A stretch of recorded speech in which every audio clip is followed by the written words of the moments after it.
लिंग आदि में शिव पूजन का विधान, शिव के भस्म धारण करने का रहस्य, विघ्न शांति के उपाय तथा शिव धर्म का निरूपण। इस अध्याय में हम यही सब जानेंगे।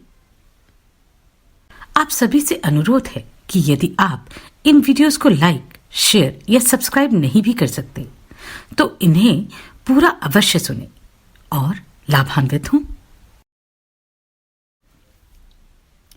ऋषिगण बोले, हे सर्वज्ञों में श्रेष्ठ, बंधन और मोक्ष का स्वरूप क्या है, यह हमें बताइए।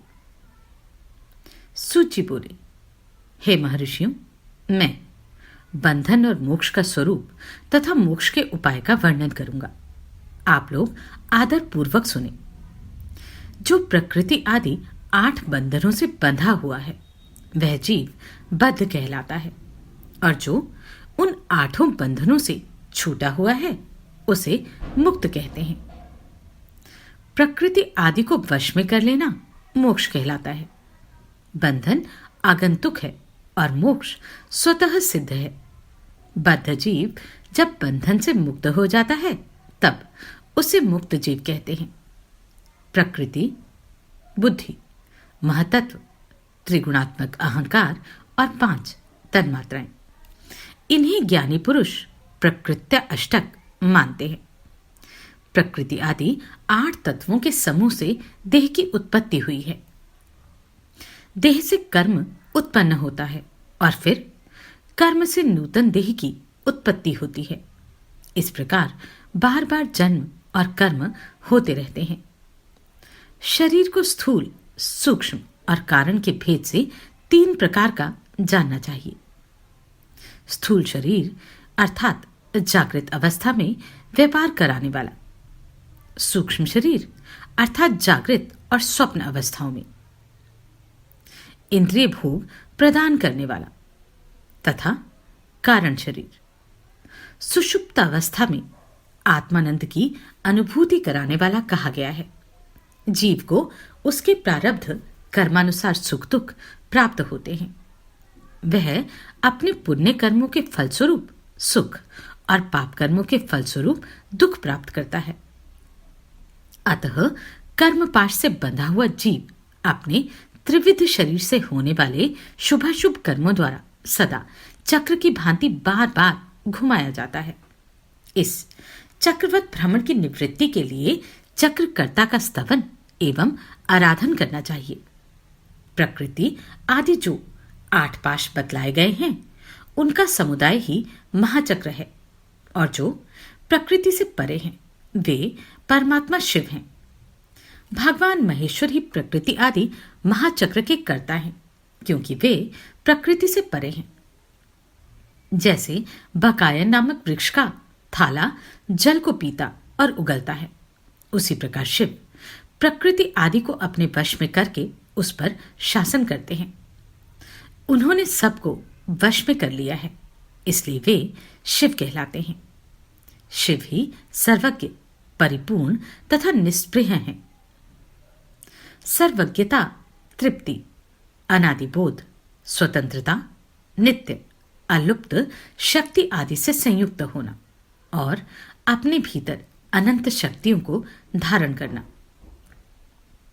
महेश्वर के इन 6 प्रकार के मानसिक ऐश्वर्यों को केवल वेद जानता है।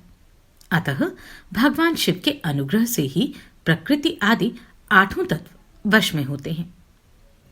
भगवान शिव का कृपा प्रसाद प्राप्त करने के लिए उन्हीं का पूजन करना चाहिए। शिव तो परिपूर्ण है, निष्प्रिय हैं, उनकी पूजा कैसे हो सकती है? इसका उत्तर यह है कि भगवान शिव के उद्देश्य से उनकी प्रसन्नता के लिए किया हुआ सत्कर्म उनकी कृपा प्रसाद को प्राप्त कराने वाला होता है। शिवलिंग में, शिव की प्रतिमा में तथा शिव भक्तजनों में शिव की भावना करके उनकी प्रसन्नता के लिए पूजा करनी चाहिए। वह पूजन शरीर से, मन से, वाणी से और धन से भी किया जा सकता है। उस पूजा से प्रकृति से परे महेश्वर पूजक पर विशेष कृपा करते हैं। यह सत्य है। शिव की कृपा से कर्म आदि सभी बंधन अपने वश में हो जाते हैं। कर्म से लेकर प्रकृति पर्यंत सब कुछ जब वश में हो जाता है तब वह जीव मुक्त कहलाता है और स्व आत्मा राम रूप से विराजमान होता है।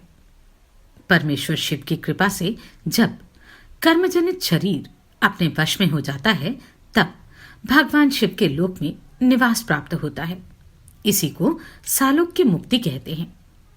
जब तन्मात्राएं वश में हो जाती हैं तब जीव जगदम्बा सहित शिव का सामीप्य प्राप्त कर लेता है।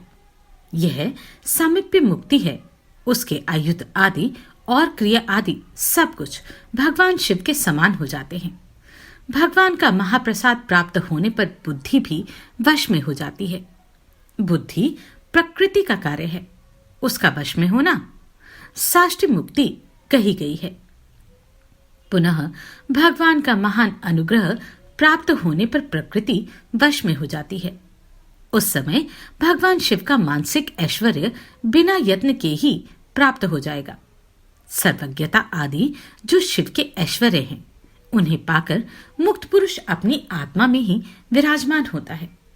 वेद और शास्त्रों में विश्वास रखने वाले विद्वान पुरुष इसी को सायुज्य मुक्ति कहते हैं। इस प्रकार लिंग आदि में शिव की पूजा करने से क्रमशः मुक्ति स्वतः प्राप्त हो जाती है। इसलिए शिव का कृपा प्रसाद प्राप्त करने के लिए तत्संबंधी क्रिया आदि के द्वारा उन्हीं का पूजन करना चाहिए। शिव क्रिया, शिव तप, शिव मंत्र जप, शिव ज्ञान और शिव ध्यान के लिए सदा उत्तरोत्तर अभ्यास बढ़ाना चाहिए। प्रतिदिन प्रातः काल से रात को सोते समय तक और जन्म काल से लेकर मृत्यु पर्यंत सारा समय भगवान शिव के चिंतन में ही बिताना चाहिए। सद्यो जातादि मंत्रों तथा नाना प्रकार के पुष्पों से जो शिव की पूजा करता है वह शिव को ही प्राप्त होगा। ऋषिगण बोले, हे सुव्रत, अब आप लिंग आदि में शिव जी की पूजा का विधान बताइए। सूत जी बोले, हे द्विजों, मैं लिंगों के क्रम का यथावत वर्णन कर रहा हूं, आप लोग सुनिए। वह प्रणव ही समस्त अभिष्ट वस्तुओं को देने वाला प्रथम लिंग है। उसे सूक्ष्म प्रणव रूप समझिए। सूक्ष्म लिंग निष्फल होता है और स्थूल लिंग सकल। पंचाक्षर मंत्र को ही स्थूल लिंग कहते हैं। उन दोनों प्रकार के लिंगों का पूजन तप कहलाता है। वे दोनों ही लिंग साक्षात मोक्ष देने वाले हैं। पौरुष लिंग और प्रकृति लिंग के रूप में बहुत से लिंग हैं। उन्हें भगवान शिव ही विस्तार पूर्वक बता सकते हैं, दूसरा कोई नहीं जानता। पृथ्वी के विकारभूत जो जो लिंग ज्ञात हैं, उनको मैं आप लोगों को बता रहा हूं। उनमें प्रथम स्वयंभू लिंग, दूसरा बिंदु लिंग, तीसरा प्रतिष्ठित लिंग, चौथा चरलिंग और पांचवां गुरुलिंग है। देवऋषियों की तपस्या से संतुष्ट होकर उनके समीप प्रकट होने के लिए पृथ्वी के अंतर्गत बीज रूप से व्याप्त हुए भगवान शिव वृक्षों के अंकुर की भांति भूमि को भेद कर नादलिंग रूप से व्याप्त हो जाते हैं। वे स्वतः व्यक्त हुए शिव ही स्वयं प्रकट होने के कारण स्वयंभू नाम धारण करते हैं। ज्ञानीजन उन्हें स्वयंभू लिंग के रूप में जानते हैं। उस स्वयंभू लिंग की पूजा से उपासक का ज्ञान स्वयं ही बढ़ने लगता है। सोने चांदी आदि के पत्र पर, भूमि पर अथवा वेदी पर अपने हाथ से लिखित जो शुद्ध प्रणव मंत्र रूप लिंग है, उसमें तथा यंत्रलिंग का आलेखन करके उसमें भगवान शिव की प्रतिष्ठा और आवाहन करें। ऐसा बिंदु नादमय लिंग स्थावर और जगम दोनों ही प्रकार का होता है। इसमें शिव का दर्शन भावनामय ही है, इसमें संदेह नहीं है। जिसको जहां भगवान शंकर के प्रकट होने का विश्वास हो, उसके लिए वही प्रकट होकर वे अभिष्ट फल प्रदान करते हैं। अपने हाथ से लिखे हुए यंत्र में अथवा अकृत्रिम स्थावर आदि में भगवान शिव का आवाहन करके 16 उपचारों से उनकी पूजा करें। ऐसा करने से साधक स्वयं ही ऐश्वर्य को प्राप्त कर लेता है। इस साधन के अभ्यास से उसको ज्ञान भी प्राप्त हो जाता है। देवताओं और ऋषियों ने आत्मसिद्धि के लिए अपने हाथ से वैदिक मंत्रों के उच्चारण पूर्वक शुद्ध मंडल में शुद्ध भावना द्वारा जिस उत्तम शिवलिंग की स्थापना की है उसे पौरुष लिंग कहते हैं तथा वही प्रतिष्ठित लिंग कहलाता है। उस लिंग की पूजा करने से सदा पौरुष ऐश्वर्य की प्राप्ति होती है। महान ब्राह्मणों और महाधनी राजाओं द्वारा किसी शिल्प से शिवलिंग का निर्माण कराकर मंत्रपूर्वक जिस लिंग की स्थापना तथा प्रतिष्ठा की गई हो वह प्रकृत लिंग है। वह शिवलिंग प्राकृत ऐश्वर्य भोग को देने वाला होता है। जो शक्तिशाली और नित्य होता है उसे पौरुष लिंग कहते हैं और जो दुर्बल तथा अनित्य होता है वह प्राकृत लिंग कहलाता है। लिंग नाभि, जीवा, नासिका का अग्रभाग और शिखा के क्रम से कटी, हृदय और मस्तक तीनों स्थानों में जो लिंग की भावना की गई है उस आध्यात्मिक लिंग को ही चरलिंग कहते हैं। पर्वत को पौरुषलिंग बताया गया है और भूतल को विद्वान पुरुष प्रकृति लिंग कहते हैं। वृक्ष आदि को पौरुष लिंग जानना चाहिए। गुल्म आदि को प्राकृत लिंग कहा गया है। साठी नामक धान्य को प्राकृत लिंग समझना चाहिए और शाली अर्थात अगहनी एवं गेहूं को पौरुष लिंग। अणिमा आदि 8 सिद्धियों को देने वाला जो ऐश्वर्य है उसे पौरुष ऐश्वर्य जानना चाहिए। सुंदर स्त्री तथा धन आदि विषयों को आस्तिक पुरुष प्राकृत ऐश्वर्य कहते हैं। चरलिंगों में सबसे प्रथम रसलिंग का वर्णन किया जाता है। रसलिंग ब्राह्मणों को उनकी सारी अभिष्ट वस्तुओं को देने वाला है। शुभकारक बाणलिंग क्षत्रियों को महान राज्य की प्राप्ति कराने वाला है। सुवर्णलिंग वैश्यों को महाधनपति का पद प्रदान कराने वाला है तथा सुंदर शिलालिंग शूद्रों को महाशुद्धि देने वाला है। स्फटिक लिंग तथा बाणलिंग सब लोगों को उनकी समस्त कामनाएं प्रदान करते हैं। अपना ना हो तो दूसरे का स्फटिक या बाणलिंग भी पूजा के लिए निषेध नहीं है। स्त्रियों विशेषतः सधवाओं के लिए पार्थिव लिंग की पूजा का विधान है। प्रवृत्ति मार्ग में स्थित विधवाओं के लिए स्फटिक लिंग की पूजा बताई गई है, परंतु विरक्त विधवाओं के लिए रसलिंग की पूजा को ही श्रेष्ठ कहा गया है। हे सुव्रतों, बचपन में, युवावस्था में और बुढ़ापे में भी शुद्ध स्फटिक में शिवलिंग का पूजन स्त्रियों को समस्त भोग प्रदान करने वाला है। गृहासक्त स्त्रियों के लिए पीठ पूजा भूतल पर संपूर्ण अभिष्ट को देने वाली है। प्रवृत्ति मार्ग में चलने वाला पुरुष सुपात्र गुरु के सहयोग से ही समस्त पूजा कर्म संपन्न करे। इष्ट देव का अभिषेक करने के पश्चात अगहनी के चावल से बने हुए खीर आदि पकवानों द्वारा नैवेद्य अर्पण करें। पूजा के अंत में शिवलिंग को पधराकर घर के भीतर पृथक संपुट में स्थापित करें। जो निवृत्ति मार्गी पुरुष है उनके लिए हाथ पर ही शिवलिंग पूजा का विधान है। उन्हें भिक्षादि से प्राप्त हुए अपने भोजन को ही नैवेद्य रूप में निवेदित करना चाहिए।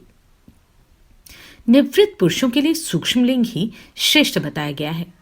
वे विभूति के द्वारा पूजन करें और विभूति को ही नैवेद्य रूप से निवेदित भी करें। पूजा करके उस लिंग को सदा अपने मस्तक पर धारण करें। विभूति 3 प्रकार की बताई गई है: लोकाग्नि जनित, वेदाग्नि जनित और शिवाग्नि जनित। लोकाग्नि जनित या लौकिक भस्म को द्रव्यों की शुद्धि के लिए लाकर रखें। मिट्टी, लकड़ी और लोहे के पात्रों की, धान्यों की, तिल आदि द्रव्यों की, वस्त्र आदि की तथा पर्युषित वस्तुओं की शुद्धि भस्म से होती है। कुत्ते आदि से दूषित हुए पात्रों को भी शुद्धि भस्म से ही मानी जाती है। वस्तु विशेष की शुद्धि के लिए यथा योग्य सजल अथवा निर्जल भस्म का उपयोग करना चाहिए। वेदाग्नि जनित जो भस्म है उसको उन वैदिक कर्मों के अंत में धारण करना चाहिए। मंत्र और क्रिया से जनित जो होम कर्म है वह अग्नि में भस्म का रूप धारण करता है। उस भस्म को धारण करने से वह कर्म आत्मा में आरोपित हो जाता है। अघोर मूर्तिधारी शिव का जो अपना मंत्र है उसे पढ़कर बेल की लकड़ी को जलाएं। उस मंत्र से अभिमंत्रित अग्नि को शिवाग्नि कहा गया है। उसके द्वारा जले हुए काष्ठ का जो भस्म है वह शिवाग्नि जनित है। कपिला गाय के गोबर अथवा गाय मात्र के गोबर को तथा शमी, पीपल, पलाश, वट, अमलतास और बिल्व इनकी लकड़ियों को शिवाग्नि से जलाएं। वह शुद्ध भस्म शिवाग्नि जनित माना गया है। अथवा कुश की अग्नि में शिव मंत्र के उच्चारण पूर्वक काष्ठ को जलाएं। फिर उस भस्म को कपड़े से अच्छी तरह छानकर नए घड़े में भरकर रख दें। उसे समय समय पर अपनी कांति या शोभा की वृद्धि के लिए धारण करें। ऐसा करने वाला पुरुष सम्मानित एवं पूजित होता है। पूर्व काल में भगवान शिव ने भस्म शब्द का ऐसा ही अर्थ प्रकट किया था। जैसे राजा अपने राज्य में सारभूत कर को ग्रहण करता है, जैसे मनुष्य सस्य आदि को जलाकर अर्थात पकाकर उसका सार ग्रहण करते हैं, तथा जैसे जठरानल नाना प्रकार के भक्ष्य भोज्य आदि पदार्थों को भारी मात्रा में ग्रहण करके उसे जलाकर सारतर वस्तु ग्रहण करता और उस सारतर वस्तु से स्वदेह का पोषण करता है, उसी प्रकार प्रपंचकर्ता परमेश्वर शिव ने भी अपने में आधेय रूप से विद्यमान प्रपंच को जलाकर भस्म रूप से उसके सारतत्व को ग्रहण किया है। प्रपंच को दग्ध करके शिव ने उसके भस्म को अपने शरीर में लगाया है। उन्होंने विभूति अर्थात भस्म पोतने के बहाने जगत के सार को ही ग्रहण किया है। शिव ने अपने शरीर में रत्न स्वरूप भस्म को इस प्रकार स्थापित किया है। आकाश के सार तत्व से केश, वायु के सार तत्व से मुख, अग्नि के सार तत्व से हृदय, जल के सार तत्व से कटिभाग और पृथ्वी के सार तत्व से घुटने को धारण किया। इसी प्रकार उनके सारे अंग विभिन्न वस्तुओं के सार रूप हैं। महेश्वर ने अपने ललाट के मध्य में तिलक रूप से जो त्रिपुंड धारण किया है वह ब्रह्मा, विष्णु और रुद्र का सार तत्व है। वे इन सब वस्तुओं को जगत के अभ्युदय का हेतु मानते हैं। इन भगवान शिव ने ही प्रपंच के सार सर्वस्व को अपने वश में किया है, अतः इन्हें अपने वश में करने वाला दूसरा कोई नहीं है, इसलिए वे शिव कहे जाते हैं। जैसे समस्त मृगों का हिंसक मृग पशु सिंह कहलाता है और उसकी हिंसा करने वाला दूसरा कोई मृग नहीं है, अतएव उसे सिंह कहा गया है। शकार का अर्थ है नित्य सुख एवं आनंद। इकार को पुरुष और वकार को अमृत स्वरूपा शक्ति कहा गया है। इन सबका सम्मिलित रूप ही शिव कहलाता है। अतः इस रूप में भगवान शिव को अपनी आत्मा मानकर उनकी पूजा करनी चाहिए। साधक पहले अपने अंगों में भस्म लगाए, फिर ललाट में उत्तम त्रिपुंड धारण करे। पूजा काल में सजल भस्म का उपयोग होता है और द्रव्य शुद्धि के लिए निर्जल भस्म का। दिन हो अथवा रात्रि, नारी हो या पुरुष, पूजा करने के लिए उसे भस्म जल सहित ही त्रिपुंड रूप में ललाट पर धारण करना चाहिए। जल मिश्रित भस्म को त्रिपुंड रूप में धारण कर जो व्यक्ति शिव की पूजा करता है उसे सांग शिव की पूजा का फल तुरंत प्राप्त होता है। यह सुनिश्चित है जो प्राणी शिव मंत्र के द्वारा भस्म को धारण करता है वह सभी ब्रह्मचर्य, गृहस्थ, वानप्रस्थ तथा संन्यास आश्रमों में श्रेष्ठ होता है। उसे शिवाश्रमी कहा जाता है क्योंकि वह एकमात्र शिव को ही परम श्रेष्ठ मानता है। शिव व्रत में एकमात्र शिव में ही निष्ठा रखने वाले को ना तो अशौच का दोष लगता है, ना तो सूतक का। ललाट के अग्रभाग में अपने हाथ से या गुरु के हाथ से श्वेत भस्म या मिट्टी से तिलक लगाना चाहिए। वह शिव भक्त का लक्षण है। जो गुणों का रोध करता है वह गुरु है। यह गुरु शब्द का विग्रह कहा गया है। गुणातीत परम शिव राजस आदि सविकार गुणों का अवरोध करते हैं, अर्थात उन्हें दूर हटाते हैं। इसलिए वे सबके गुरु रूप का आश्रय लेकर स्थित हैं। गुरु विश्वासी शिष्यों के तीनों गुणों को पहले दूर करके उन्हें शिव तत्व का बोध कराते हैं, इसलिए गुरु कहलाते हैं। अतः बुद्धिमान शिष्य को उन गुरु के शरीर को गुरुलिंग समझना चाहिए। गुरु जी की सेवा शुश्रूषा ही गुरुलिंग की पूजा होती है। शरीर, मन और वाणी से की गई गुरु सेवा से शास्त्र ज्ञान प्राप्त होता है। अपनी शक्ति से शक्य अथवा अशक्य जिस बात का भी आदेश गुरु ने दिया हो, उसका पालन प्राण और धन लगाकर पवित्र आत्मा शिष्य करता है। इसलिए इस प्रकार अनुशासित रहने वाले को शिष्य कहा गया है। सुशील शिष्य को शरीर धारण के सभी साधन गुरु को अर्पित करके तथा अन्न का पहला पाक उन्हें समर्पित करके उनकी आज्ञा लेकर भोजन करना चाहिए। शिष्य को निरंतर गुरु के सानिध्य के कारण पुत्र कहा जाता है। जीवा रूप लिंग से मंत्र रूपी शुक्र का कान रूपी योनि में आधान करके जो पुत्र उत्पन्न होता है उसे मंत्र पुत्र कहते हैं। उसे अपने पिता स्वरूप गुरु की सेवा करनी ही चाहिए। शरीर को उत्पन्न करने वाला पिता तो संसार प्रपंच में पुत्र को डुबोता है। ज्ञान देने वाला गुरु रूप पिता संसार सागर से पार कर देता है। इन दोनों पिताओं के अंतर को जानकर गुरु रूप पिता को अपने कमाए धन से तथा अपने शरीर से विशेष सेवा पूजा करनी चाहिए। पैर से केश पर्यंत जो गुरु के शरीर के अंग हैं, उनकी भिन्न भिन्न प्रकार से यथा स्वयं अर्जित धन के द्वारा उपयोग की सामग्री प्राप्त कराकर अपने हाथों से पैर दबाकर स्नान अभिषेक आदि कराकर तथा नैवेद्य भोजन आदि देकर पूजा करनी चाहिए। गुरु की पूजा ही परमात्मा शिव की पूजा है। गुरु के उपयोग से बचा हुआ सारा पदार्थ आत्मशुद्धि करने वाला होता है। हे द्विजों, गुरु का शेष जल तथा अन्न आदि से बना हुआ शिवोच्छिष्ट शिव भक्तों और शिष्यों के लिए ग्राह्य और भोज्य है। गुरु की आज्ञा के बिना उपयोग में लाया हुआ सब कुछ वैसा ही है जैसे चोर चोरी करके लाई हुई वस्तु का उपयोग करता है। गुरु से भी विशेष ज्ञानवान पुरुष मिल जाए तो उसे भी यत्नपूर्वक गुरु बना लेना चाहिए।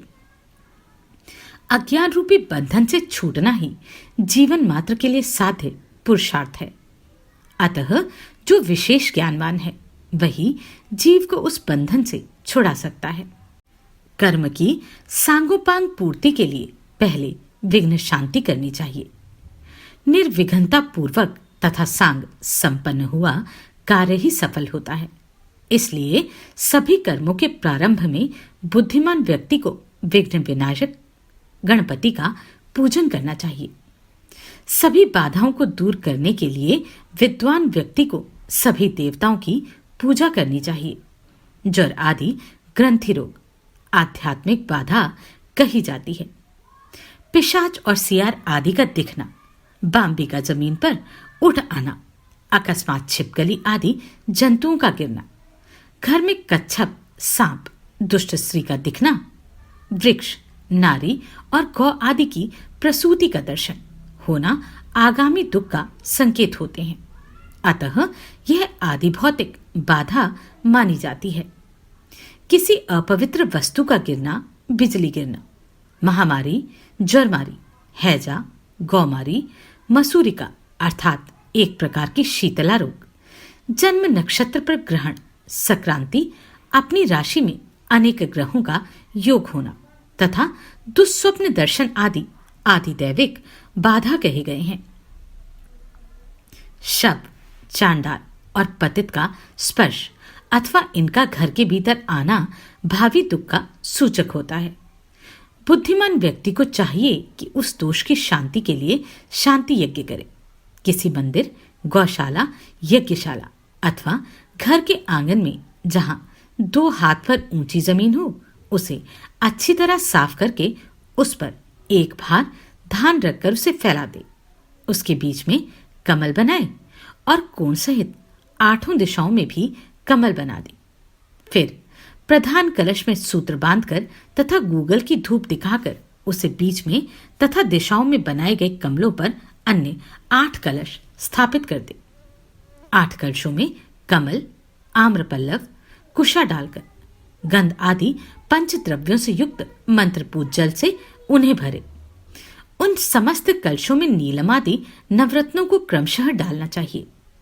तत्पश्चात बुद्धिमान यजमान कर्मकांड को जानने वाले सपत्निक आचार्य का वर्ण करे।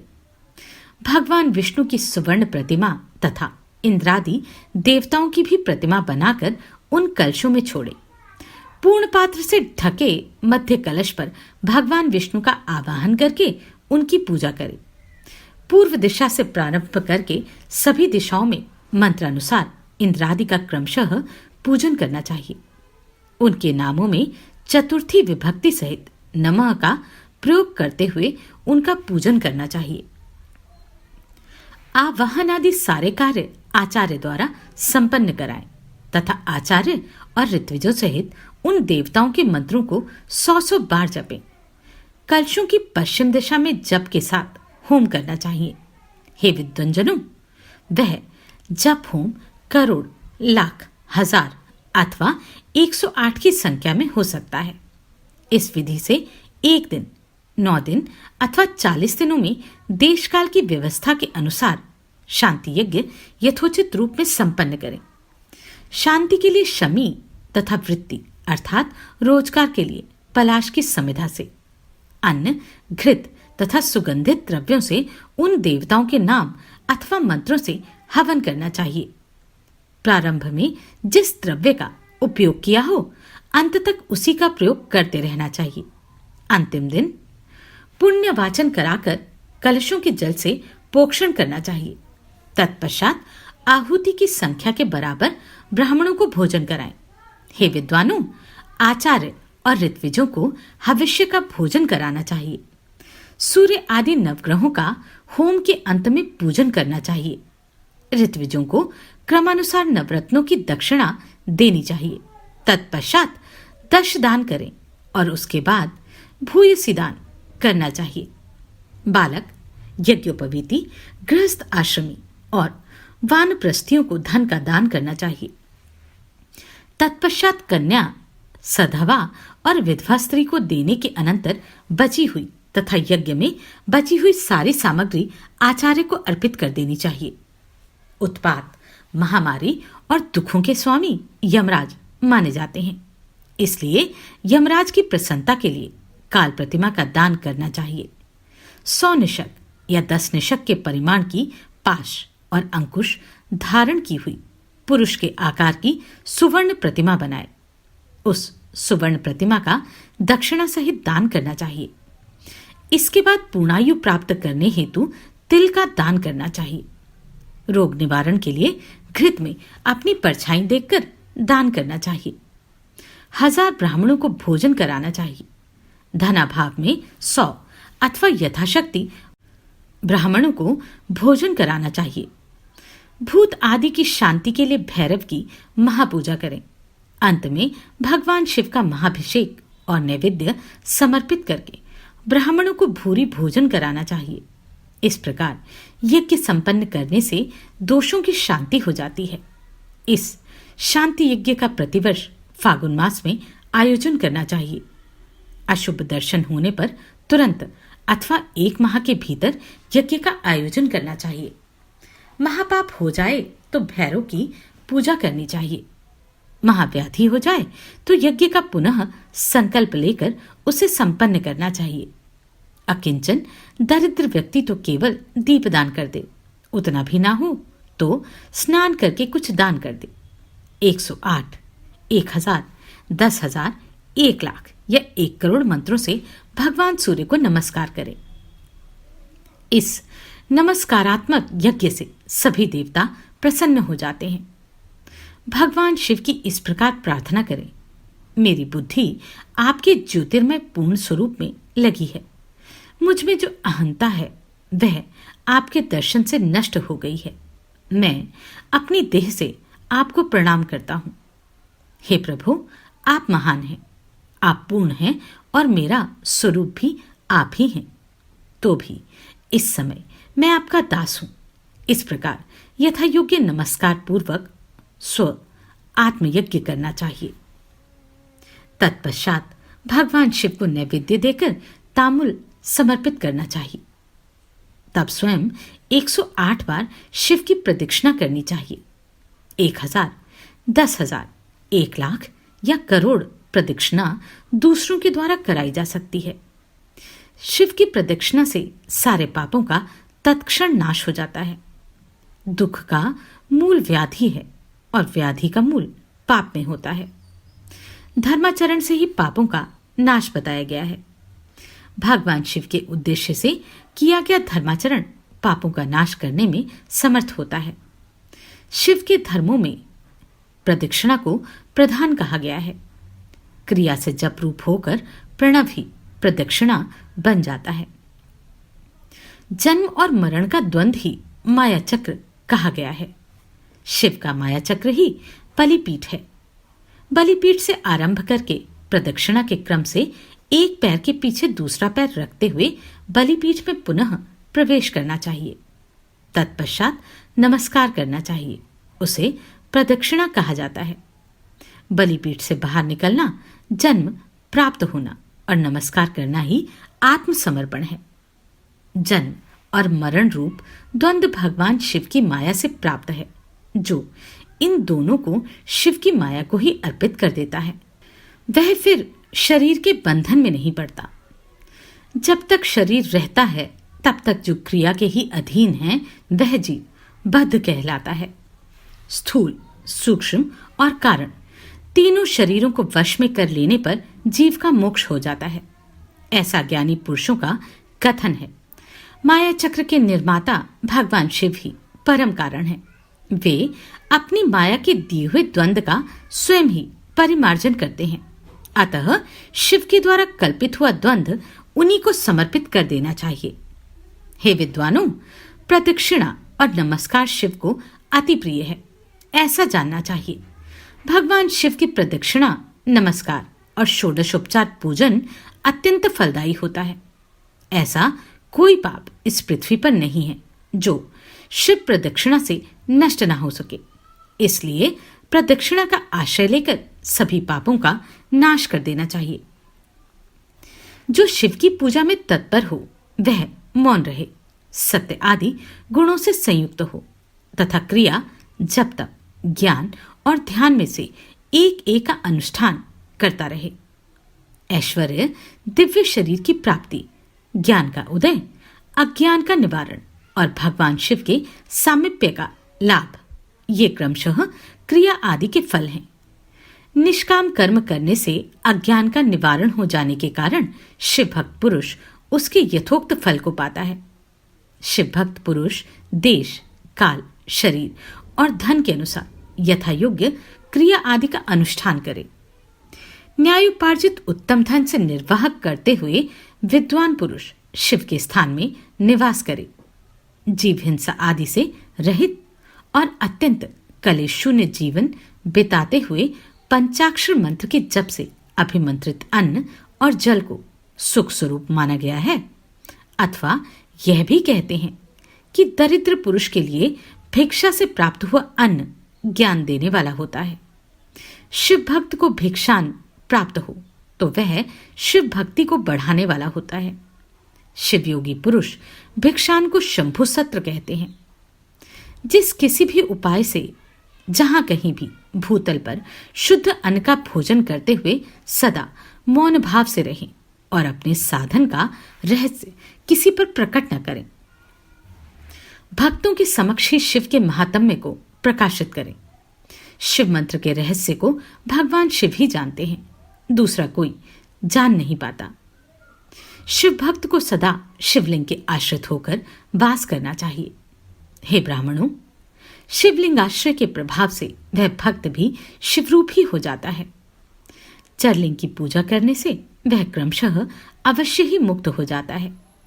महर्षि व्यास ने पूर्व काल में जो कहा था और मैंने जैसा सुना था, उस सब साध्य और साधन का संक्षेप में मैंने वर्णन कर दिया। आप सबका कल्याण हो और भगवान शिव में आपकी दृढ़ भक्ति बनी रहे। जो मनुष्य इस अध्याय का पाठ करता है अथवा जो इसे सुनता है, हे विज्ञजनों, वह भगवान शिव की कृपा से शिव ज्ञान को प्राप्त कर लेता है। आप सभी को कोटि कोटि साधुवाद। आपने इन वीडियोस को इतना प्रेम दिया। नमस्कार, मैं आभा शर्मा जावास। यदि आपको मेरा ये प्रयत्न सराहनीय लगा हो तो मुझे सब्सक्राइब करके प्रोत्साहित करें।